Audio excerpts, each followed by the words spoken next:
Namaste to all of you. Hari Om. Today I'll be talking about karma and rebirth. I remember reading an article 10 years ago in Time magazine, and the author of the article claimed that 30% of Americans and Europeans, they believe in the theory of karma and rebirth. And also, they, instead of burying their dead, they cremate their dead these days. More environmentally, better.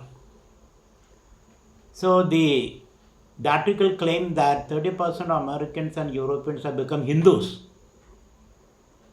I felt my blood, I had a great feeling when I read that article. So today I'll be talking about the theory of karma and rebirth. What is the basis of that, this belief in karma and rebirth? Is there any validity for this? Because I don't think any one of us remember our past lives. Nor do we organize our life on the basis of a future life or a post-mortem life also. But still this belief is very entrenched in the human consciousness. Though the focus of Bhagavad Gita is not on karma and rebirth, theory of karma and rebirth. No. We have already seen that. The focus of Bhagavad Gita is the Sthita Prajna. Bhagavad Gita is selling the idea of a Sthita Prajna, a person of steady wisdom, or Jivan Mukti, living liberation, not after death. Living liberation, which you call Jivan Mukti, or enlightenment here and now, not later. In this body, in this world, we must have enlightenment. I would call embodied, enworlded enlightenment. That is the main thrust of Bhagavad Gita. I can call it a state of consciousness where you don't seek happiness, but happily live in this world. Let me put it that way in a simple language. I have been repeating it again and again and again, and ad nauseam I have been repeating it. Happily living in the world, not for happiness. Sharing your happiness through altruistic and self-giving work. That's the ideal of Bhagavad Gita. That your nature is happiness, share that happiness through altruistic and self-giving work for common good. That's your ideal, common good. And the Bhagavad Gita uses the word Loka Sangraha. Common good, Loka Sangraha. That's the focus of Bhagavad Gita. Not karma or rebirth and all that. And I can quote slokas for that. To substantiate this point, I can quote slokas. One important slogan, Najayade Mriyade Vakadajid. Those who know Bhagavad Gita. Najayade Mriyade Vakadajid. Nayam Bhutva Abhavida Vanabhuyaha.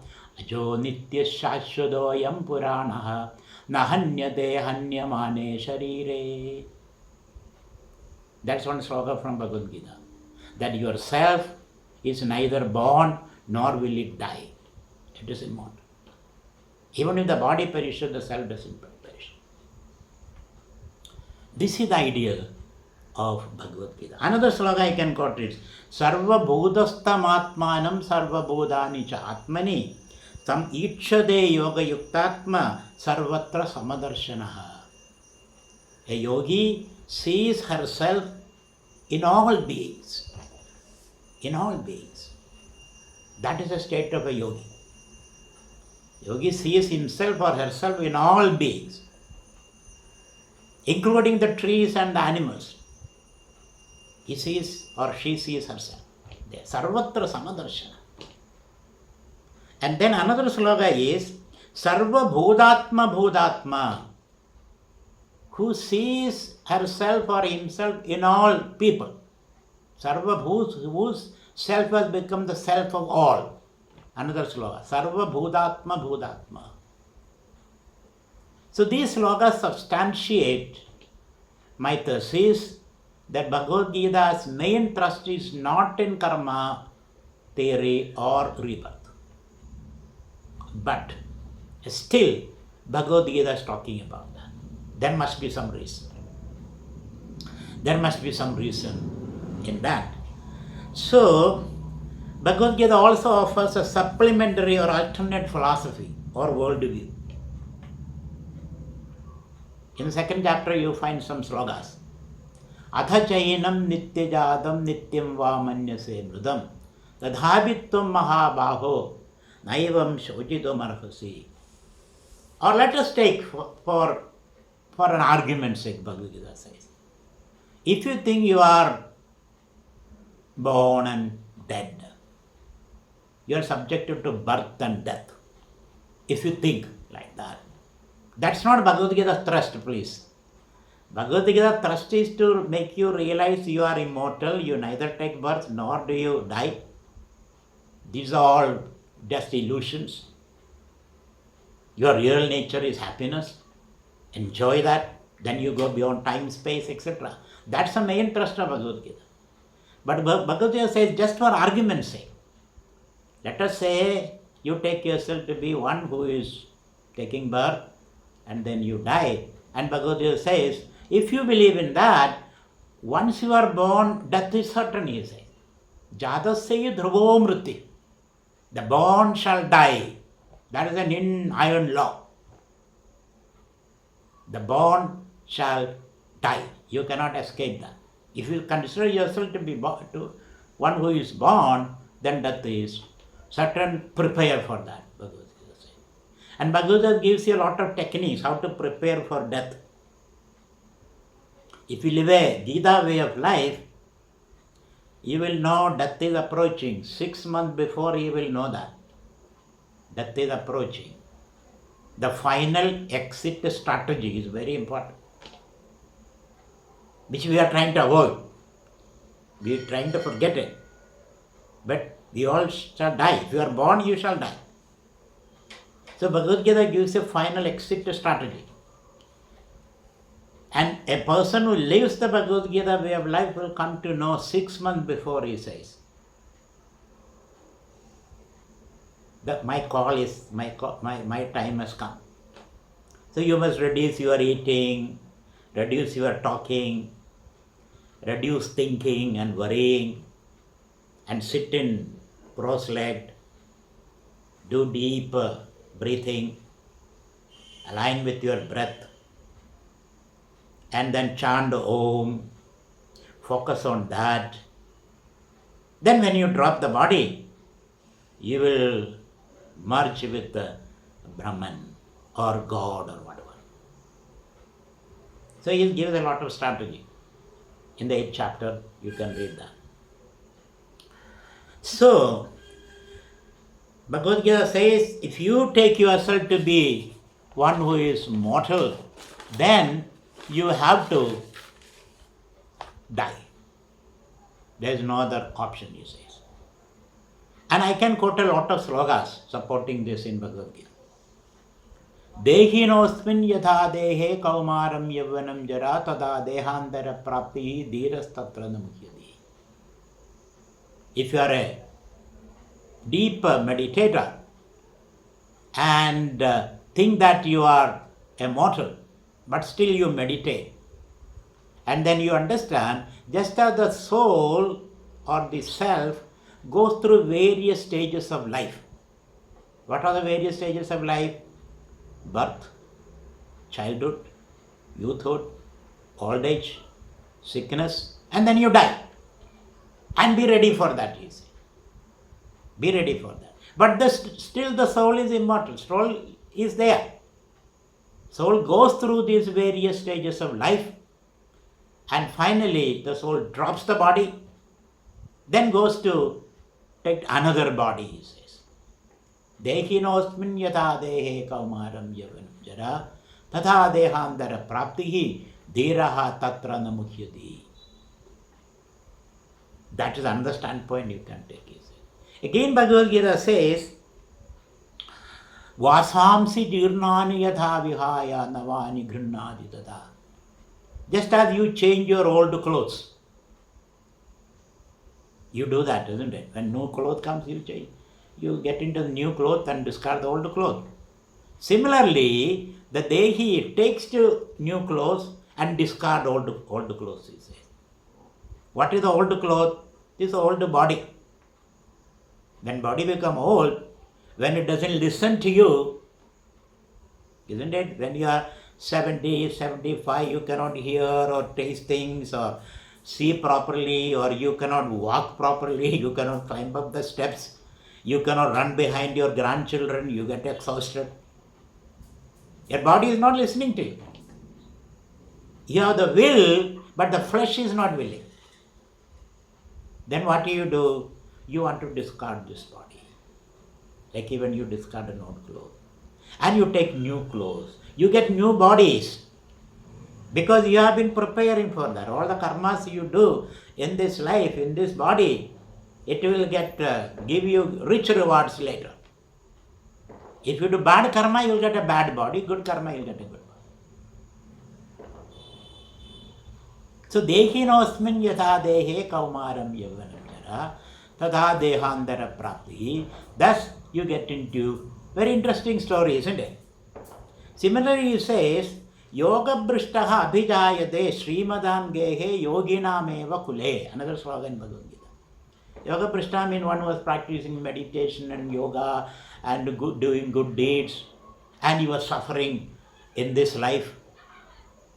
Where will he get the reward for all the good deeds he have done? Where will you get the reward? You will get the reward next life, he says.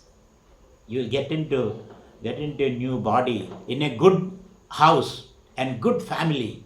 You will be born, and then tataha there parvadehigam buddhi samyogam labade.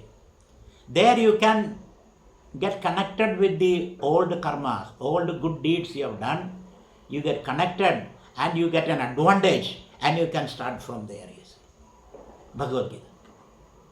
Bhagavan Krishna says that. So all the good deeds you have done this life, if you don't get enough rewards, you will definitely get rewards in the next life, he says. You need a belief in that, so that you will do good deeds, even though you are not getting reward in this life. So that's what Bhagavad Gita is offering. Again, Bhagavad Gita says, Bahuni me vedidani janmani tavajarjuna. Krishna is advising Arjuna, I have taken many births, so too you also have taken many births, but I remember it, Krishna says, but you don't remember that. You don't remember, because your brain cannot hold all those information. Therefore, you don't remember it. For example, I ask you a question. Do you remember what you ate 10 years ago, morning, April 1st, 10 years ago? Do you remember? What did you eat for morning breakfast 10 years ago on this particular day? You don't remember. But the fact is that you ate something. Because you never miss your breakfast. You never miss lunch and dinner. You had a breakfast 10 years ago on this particular day, which you don't remember. That does not mean you have not eaten the breakfast. Is it not? So remembrance is not a necessary condition for continuity. So Bhagavan says, Bahunam janmanam ande. I have taken many births, so to you, but you don't remember it. Because our brain cannot hold those information, all those information. Again, Chiyune punne martirogam vishandi. Again, Bhagavad Gita I am quoting.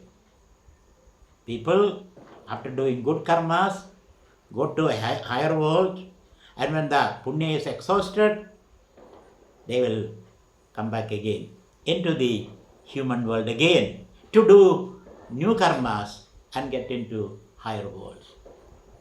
It's something like, you work hard and go to Las Vegas and enjoy for a month or for a week.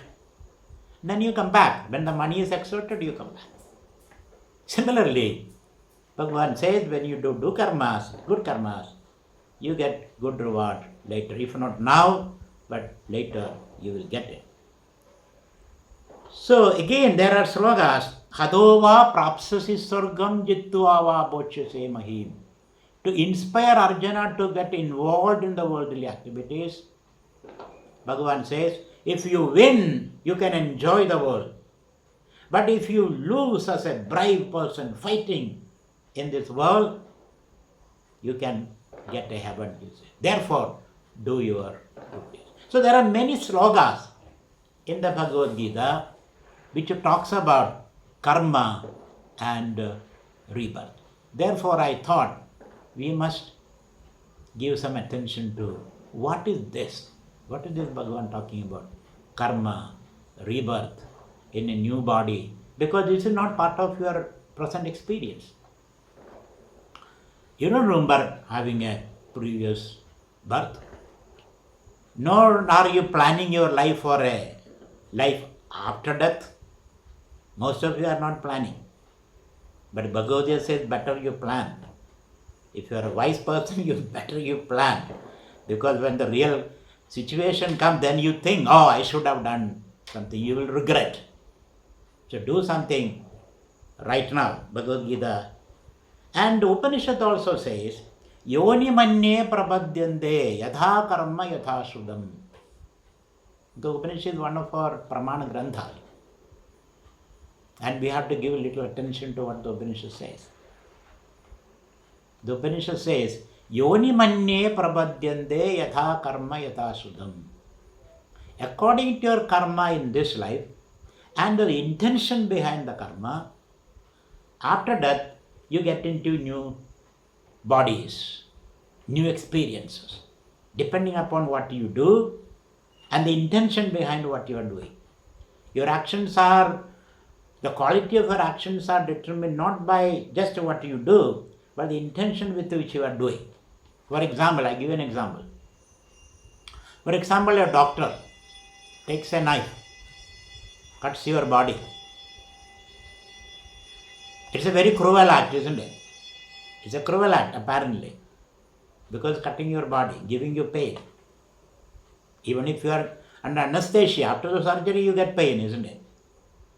But that act is not a cruel act, it is a compassionate act. His intention is to save you. But whereas a thief takes a knife and puts into your kidney with the intention of killing you, that's a bad act. Both are using the same knife. Both are doing the same thing. But because intentions are different, the quality of action is different. And after the surgery, you may die, but still doctor get paid. Isn't it? And the other person, the thief, he put the knife, but somehow or other you escaped, and then you continue to live, and the thief failed in his action, but he will be punished. Is it not? It is not action per se, but the intention behind it. What is more important? So these are some of the ideas which are discussed in the Bhagavad Gita about karma and rebirth. And I think most of you believe in this kind of things because there is neither a proof for it or against it. Therefore we take the safer path. Let us believe it because this is what people have been, our forefathers have taught us. Therefore we believe in this. So this idea of transmigrating self is there in all religions. It is not only in Hinduism. A self which transmigrates in Hinduism, in Buddhism, in Jainism, in Christianity, In Islam, in Judaism, in all religions, this idea is there.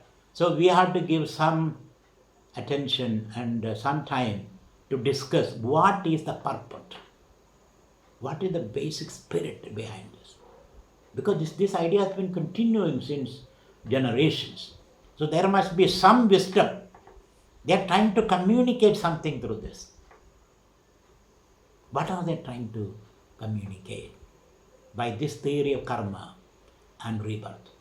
So I want to spend some time on that. So this idea of a transmigrating self. When the Buddha talks about the self, Buddhism says the self is Srinigam. So let us give some attention to the idea of the self. And we all use the word self, isn't it? Myself, yourself, himself, herself, itself, themselves, isn't it?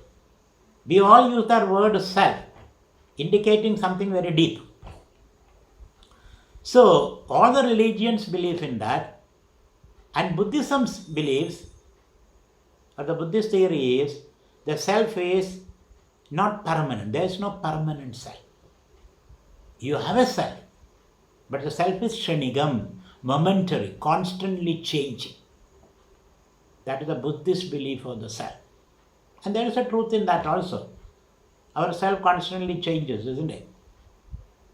First you are a child, then you are a grown up, then you are old, then you are dying, you are a father, you are a mother. There seems to be many selves in you. The Buddhism says the self is momentary, always changing. There is no continuous self in you. There is no persistent self in you. But still there is a self. According to Buddhist theology or Buddhist philosophy, and Hindu dualist. Hindus are of two types, the dualist and the non-dualist. The Hindu dualist believe there is a real self in you, which is other than the body and the mind. There is a real self. Buddhists say the self is constantly changing. Whereas the Hindu dualists say there is a self which is not changing, which is persistent, which is kind of a monad. That self, the Hindu dualists say, that self, it is real, but it is ignorant. It does not know what is right and wrong. It is ignorance. That is the Hindu dualist self. And the Hindu non-dualist, they believe the self that you experience now is only a reflection of a higher self. The reflection of a higher self. Like the sun reflecting in a bucket of water. So many buckets, so many reflections, isn't it? So Hindu non-dualists believe there is only one universal self. That self gets reflected in many pools of mind. Therefore, we believe we have a separate self. But your self is not separate. It is only a reflection of the universal self. That is the Hindu non-dualist belief. And they also believe this self also is ignorant. An ignorant self. That self needs some education, some culturing, some socializing is necessary. Civilizational education is necessary for this self. So Buddhist, Hindu dualist, Hindu non-dualist, and who else? Who else is there? Now let us say the humanist, materialist. Do they believe in an enduring self? The materialist belief is this self is a product of evolution. The humanist materialist believe the self is a product of evolution, genetically determined, and the outcome of complex brain processes. So I am giving various ideas of the self. The Buddhist, the non-dualist Hindus, the dualist Hindus, and the humanist materialist. They also believe in a self, But they say it's a product of complex brain processes, evolution, genetically determined self. In all the above concepts, self has a past and a present and a future. Isn't it? Whether you take a Buddhist or a Hindu or a humanist, they all believe you have a past because your genes determine your present. Buddhists also believe you have a past. Buddha talks about in his previous birth he was a very benign elephant. Some other he believes in it, some other he could recall that experience. In the previous birth he was an elephant. And he was a kind elephant. And frog comes under on his path, and the elephant almost put his foot on the frog, but he withheld it so that the frog can be saved. Because of that good deed, Buddha says, I got enlightenment in the next life. Such stories are there in the Jataka tales. So Buddha believes in the previous birth. And the Hindus, of course, they believe in the previous birth, previous life. And even humanists, I find, believe that your genes influence who we are today. So all of them believe in an enduring self or enduring identity.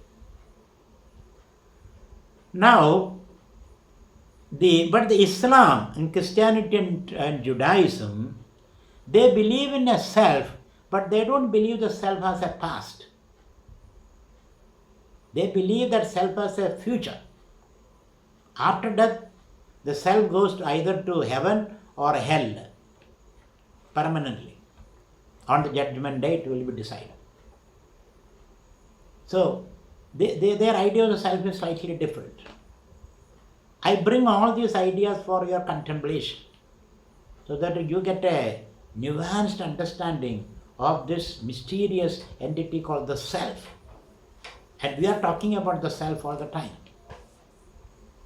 Myself, yourself, etc., etc. So it is better that we bring all these separate ideas so that you can fine-tune your understanding of the self. Therefore, so Islam and Christianity and Judaism, the self has only one life, not many lives. No past. And after death goes to hell or heaven. And it will be decided on the judgment day. They believe in that. So in the Bhagavad Gita uses different words to indicate this self. One word is jiva. Jiva, that's one word Bhagavad Gita uses. The other word is dehi. Dehinosmin yata dehe kaumaram yavanam jara. And the third word is purusha. These three words are used. Dehi, purusha and jiva.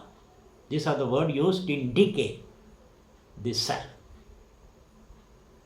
So, when you analyze all this, what is common to all these systems? What is common to all these religions and systems about self? What is common is belief in a self or soul other than the body. That is common to all systems. I repeat, belief in a self or soul which is other than the body. That's one thing. Second is belief in an afterlife existence. Belief in an existence after death. That is common to all religion. This is our tradition. This is what has been coming from generation to generation to us. We cannot just discard these ideas. So belief in a self, in a life after death. Then belief in good deeds and bad deeds, good and evil. All, it is common to all religion. belief in good and evil, or good deeds and bad deeds. In our Bhagavad Gita calls it Punya, Papa, Vidhi, Nisheda, or Dharma, Adharma. There can be dharmic actions, adharmic actions. Your actions can be classified as good and bad, and sometimes indifferent also. That belief is shared by all religions or all systems of thought. Third, self has a defect. According to all systems of thought, our self has got a defect. What is the defect? Either avidya, ignorance, or sin. Our self is polluted by sin. That's a defect. Or avidya, ignorance. In the dharmic traditions, it is ignorance. On the Semitic traditions, that is evil or sin. This is called a manufacturer's defect. The soul is manufactured like that. Its nature is suffering from avidya, or it is polluted by sin, original sin and all that. Then, importance of scriptures, education. We cannot figure it out by oneself. You need a scripture, you need education, you need some civilizing processes necessary. These are shared commonly by all traditions. Bhagavad Gita also says the same thing. I repeat once again, belief in a self, a soul other than the body, afterlife, after death existence, concept of good and bad, hell and heaven. Have you ever been to hell? You have no memory, isn't it? Have you ever been to heaven? You don't know. But we believe in it. That's core of our belief in all traditions. Similarly, self has a defect. That also everybody believes. According to dharmic tradition, it is ignorance, avidya. According to the Semitic tradition, it is sin. Then importance of scripture, shastra, education, culture, language. These are all very, very important in all traditions.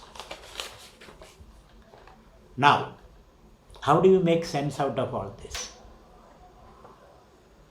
Since none of us has a memory of the past lives, do any one of you remember what were you in the past life? You don't remember. Or we have any clue about our future existence. We have no clue about that also. But still we believe in all this. Let us unpack these ideas for contemporary understanding. I am going to reflect upon this idea so that we understand. It agrees with our sensibilities, contemporary sensibilities. So how do you unpack all this? Now, human beings are called Homo sapiens. Homo sapiens. To distinguish from Neanderthals, our predecessors. Homo sapiens. That's a technical word for human beings. And this Homo sapiens, what is the meaning of Homo sapiens? Sapien means wise. Homo means human. Wise human.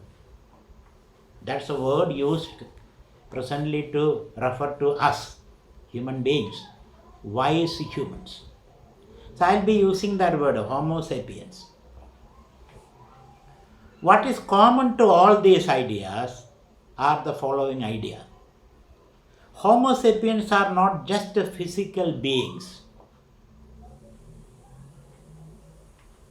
made of cosmic dust, an ensemble of atoms or carbon, oxygen, nitrogen, subjected to physical laws like gravity and entropy. So I hope I'll repeat again. I'll repeat this idea once again. Homo sapiens or human beings are not just physical beings made up of cosmic dust. This is the present physics ideas. We are analyzing that. We are critiquing that. Human beings are not just physical beings made of cosmic dust, an ensemble of atoms, dancing atoms, carbon, oxygen and nitrogen, subjected to physical laws like gravity and entropy. This is one idea projected by modern physics. But we have our own doubts about that. We refuse to accept that. We are not just an ensemble of atoms or made up of cosmic dust or subjected to physical laws. Of course, our body is subjected to that, isn't it? Your body is subjected to the law of gravity. If you go on the force 4 and jump, gravity will take care of that. You cannot escape that. But I refuse to accept that. I am just this body. So too you refuse to accept that. My spirit rebels against that idea. If you have a spirit.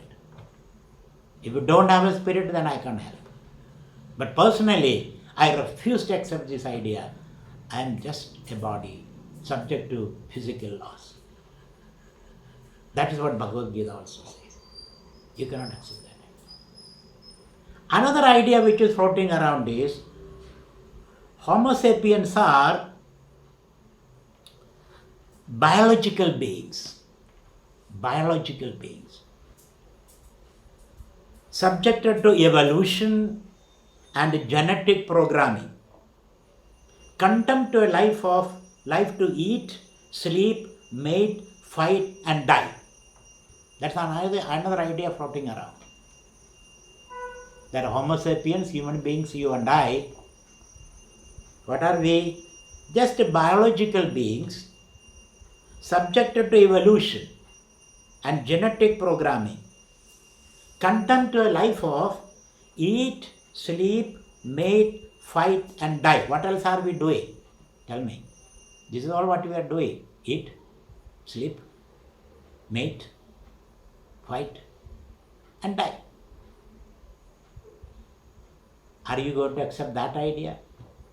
No, my spirit rebels against that idea. I'm not just eating and mating and dying entity. There's something deeper in me. My spirit rebels against an idea. I would say a spiritual person is a rebel. He fights these kind of constraining ideas. My spirit doesn't accept that. So, and there is a slogan, Ahara Nidra Bhayamaidhunam cha Samanyamedat Pasubir Narana Dharmo hi desha mativo vishesha dharmena hina pasubir samanaha. What is common between us humans and an animal, Homo sapiens and animal, there are certain common things. Food. We all are hungry. When we are hungry, we have to eat. Thirsty, we have to drink water. Ahara, then sleep. Animals sleep, you also sleep. Ahara, nidra, bhayam. We also fear, animals also fear. Isn't it? If you show a bunch of green grass to the animal, they will come towards you. Or you raise a stick, they will run away from you. Fear. Similarly, if I tell you I'll give you $50,000, come to me, you will follow me. And on the way I raise a gun, then you run away from me. Like an animal. Animal also do same thing. Fight and flight response. So ahara, nidra, bhayam, maidhunam, mating, animals and human beings do. Samanyamedat pasubir narana. This is common to an animal and a human being. What distinguishes an animal, a human being from the animal is dharmo hitesha, our moral sensitivity, our moral reasoning, our capacity to distinguish between right and wrong. That is what distinguishes human being from an animal. We have that capacity. Whether it is developed or undeveloped, we have that potential to distinguish between right actions and wrong actions. That capacity animals don't have. They don't have that ability to distinguish. We human beings have that ability. So therefore, what is our idea of a human being? Or Homo sapiens. Our idea of a human being is, human beings are essentially moral beings or spiritual beings. That's the idea we subscribe.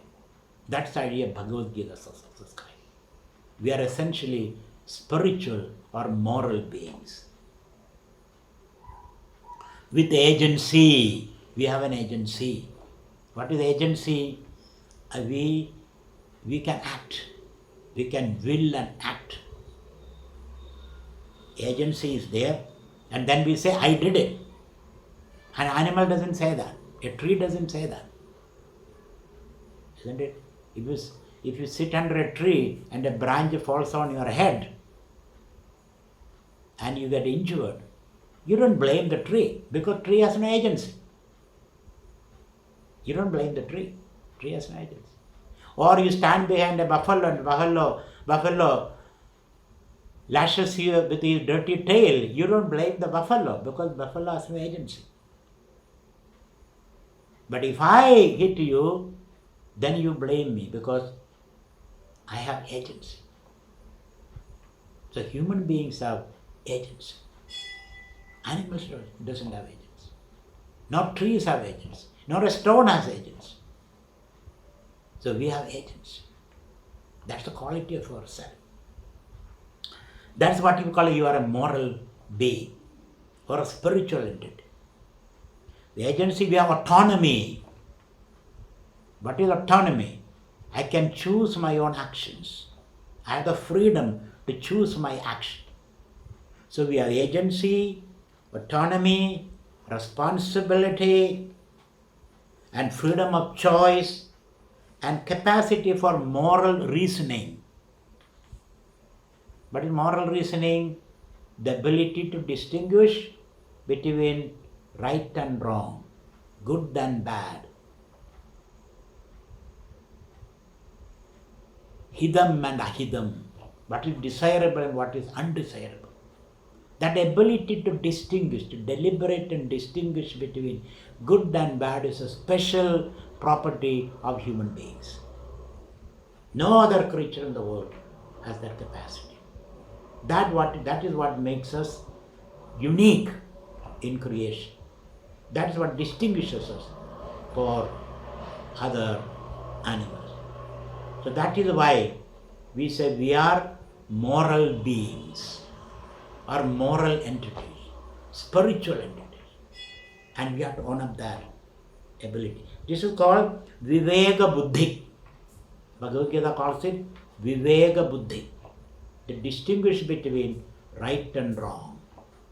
Distinguish between desirable and undesirable. Distinguish between short-term and long-term objectives and goals. That capacity we all enjoy. I hope you appreciate that idea. And that is what Bhagavad Gita says. We have Viveka Buddhi, the ability to distinguish. Or Uha Boha Vijakshanatam, another word used in Bhagavad Gita. Another thing is, we are so complex, human beings are so complex. And so, we cannot be reduced to just biology and physics, to mere a combination of cells and atoms. You cannot reduce yourself to that.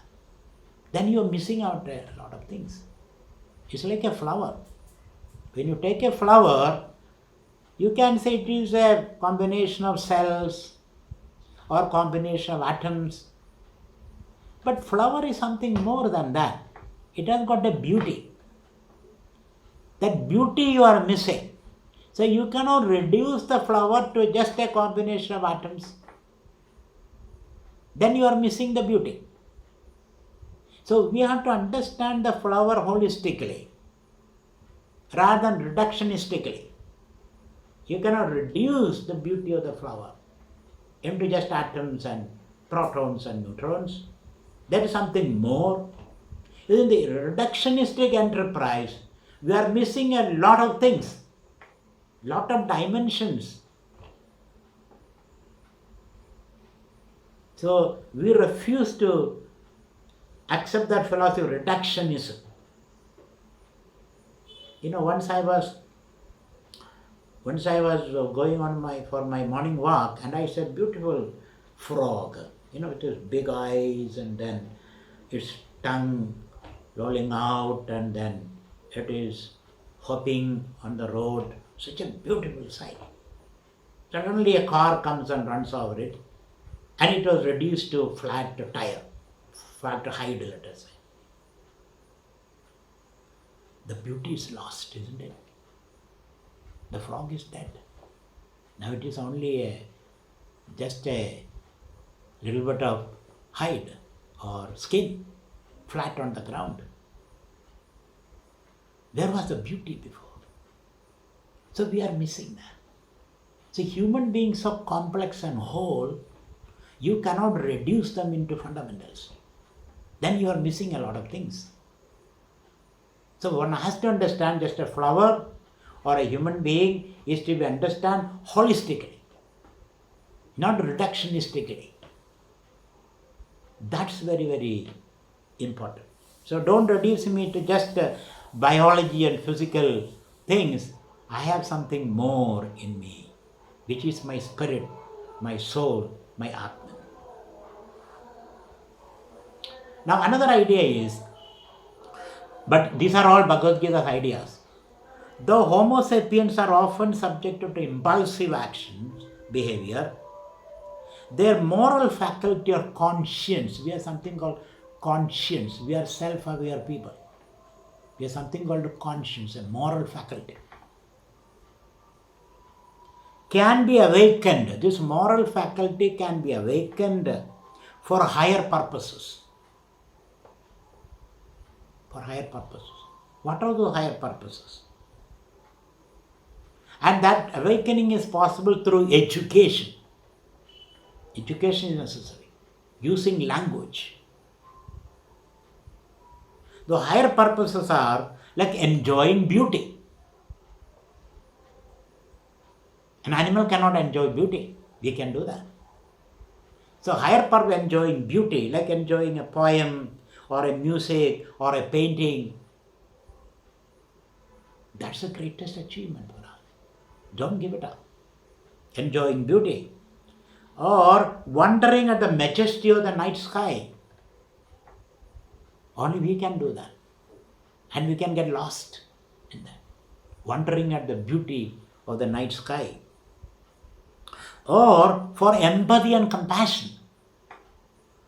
Empathy and compassion for fellow beings, animals, plants. Our compassion is embracing more and more beings.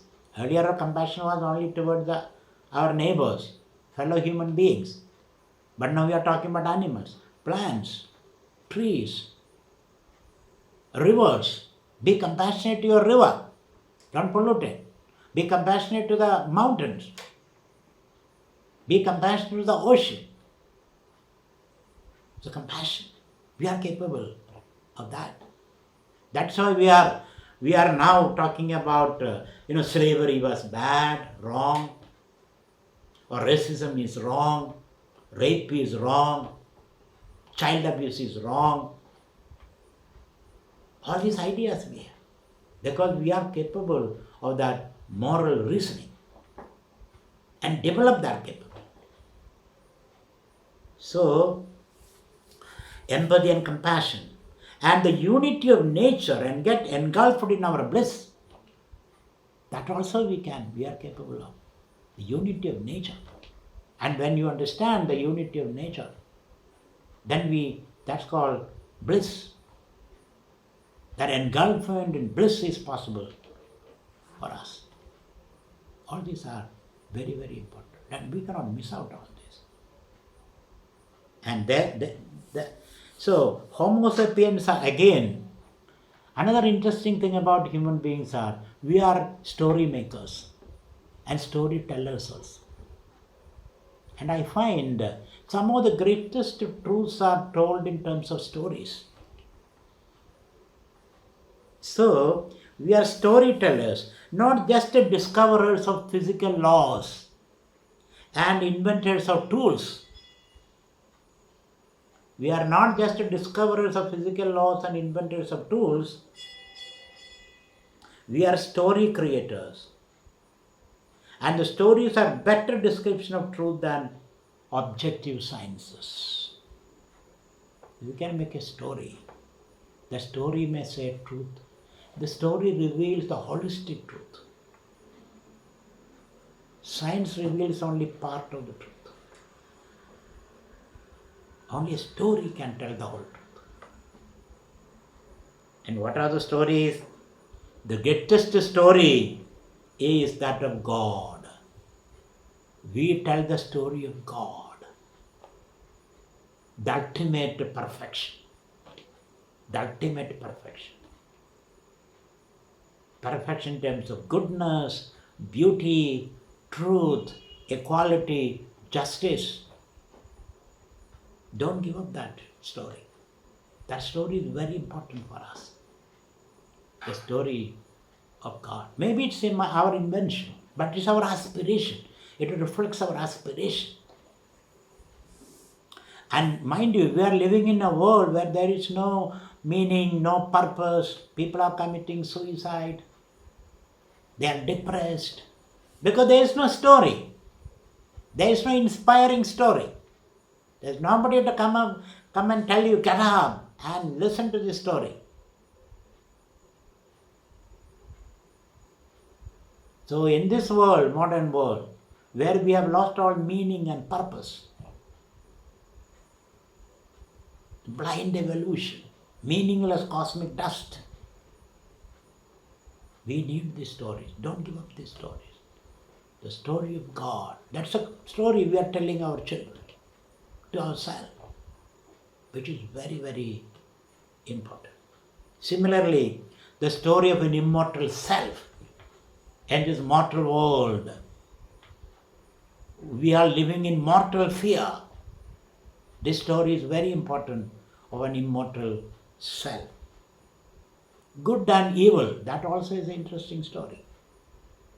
So that we are avoid evil, like slavery or rape or child abuse or colonizing other people or invading nature for our own selfish purposes. The stories are very, very important, good and evil. Life after death, because you feel more responsible. If it is only one life, you don't have any responsibility. Life after death, that's another interesting story. Similarly, heaven and hell. If you do wrong things, you will be cast into hell. Isn't it? Grandmother's story. So that we avoid doing wrong things and do always the right things. The heaven and hell, that story also is important. And this is what Bhagavad Gita, why Bhagavad Gita introduces the karma theory, rebirth, good and bad, or a life after death, is creating a vast canvas. It's creating a greater story so that we human beings behave. We human beings have something to relate to. Otherwise, life becomes very barren. Life becomes purposeless, meaningless. And I think the modern world, these stories are very, very important. Unless you understand the other story Bhagavan told, your happiness, your nature is happiness, which people find it a little difficult to understand. Though that is the main purpose of Bhagavad Gita, Bhagavad Gita introduced a supplementary story just to make us walk the path of righteousness. Like a grandmother telling, don't go to that room because there is a ghost there. So that children won't go there and mess up with things. And hence I find this story about God, rebirth, good and evil, all these are very, very important. And that's an education. All good education is through storytelling. Isn't it? If you are a good storyteller, you can be a good teacher. So Bhagavan is a very good teacher. He tells this story of this. People who fail to understand your immortal nature, your true nature as happiness. Those who fail to understand that, Bhagavan gives these stories.